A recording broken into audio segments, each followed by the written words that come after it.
Hi guys, welcome back to our YouTube channel. So in this video tutorial, I am going to show you on how to fix WhatsApp connecting problem.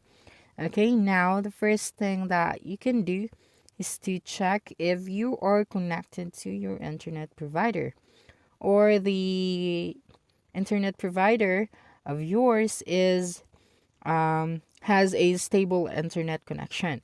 So you will have no problem when opening your WhatsApp application. Okay, now the second thing that you can do is to go to your Play Store and then you'll just have to check if there is an update to the application.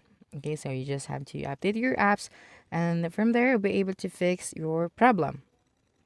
Okay, but if it's still not gonna work, the last thing that you can do is to go to your web browser and then search for down detector.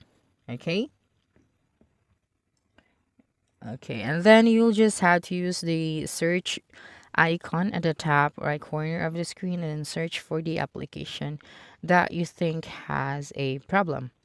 For example, WhatsApp. Okay, so you'll just have to tap on it, and then all of the details and all of the um, current problem is being discussed in here. So you'll just have to read everything so you'll have an idea why is your application acting that way. Okay, so that's it. Don't forget to subscribe to our YouTube channel for more video tutorial in the future. Bye bye.